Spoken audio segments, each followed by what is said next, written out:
વિકાસના કાર્યોમાં ગેરરીતિ થઈ હોવાનું સામે આવ્યું। આશરે 11.50 કરોડના વિકાસ કામમાં ભ્રષ્ટાચારનો આક્ષેપ। ડ્રેનેજ, પેવર બ્લોક, રોડ સહિતના અનેક કામમાં ગુણવત્તાનો અભાવ જોવા મળ્યો। રોયલ્ટી ગ્રાન્ટમાંથી થયેલા વિકાસના કામોમાં પણ પારદર્શિતાનો અભાવ। રિયાલિટી ચેક કરતા તમામ હકીકત સામે આવી। ગ્રામમાં પ્રવેશતા જ મુખ્ય ચોકમાં મોટા ખાડાઓ અને કાદવથી ભરાયેલા રસ્તાઓ પણ દેખાયા હતા।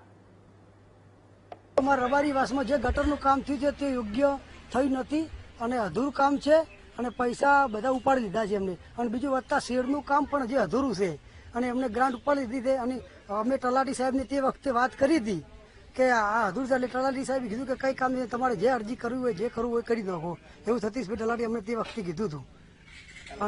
અને કાલે તપાસ અધિકારી આયા ટીડીઓની, એ તપાસ કરવા કોઈ આવ્યું નથી। અહીંયા આવીને પંચાયતે આવી અને કાગળ ઉપર લખી અને જતા રહ્યા છે, કોઈ એની તપાસ થઈ નથી। તો છેલ્લા 3 વર્ષથી તો ભ્રષ્ટાચાર જ છે। કોઈ બોડીને પૂછવું નહીં, કોઈ સભ્યોની મિટિંગ બોલાવી નહીં, ગામ સભા બોલાવી નહીં।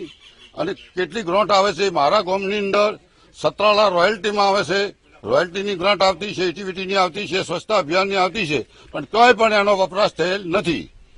ખાલી બોર્ડના ઓપરેટરનો પગાર આપવા પંચાયત જોડે પૈસા નથી, તો પૈસા ક્યાં કામમાં વપરાના? ભ્રષ્ટાચારમાં કે કોઈ કામ હોય તો ઉપરના અધિકારી અમને તાત્કાલિક માર્ગદર્શન આપીને જણાવે। તાલુકામાં આવતા સતરાલા ગામમાં વિકાસના કામોમાં ગેરરીતિનો આક્ષેપ કરવામાં આવેલ છે, જે સંદર્ભે તાલુકા વિકાસ અધિકારી દ્વારા એક કમિટીની રચના કરવામાં આવી છે, જે સંદર્ભે તપાસ હાલ હાથ ધરવામાં આવી છે।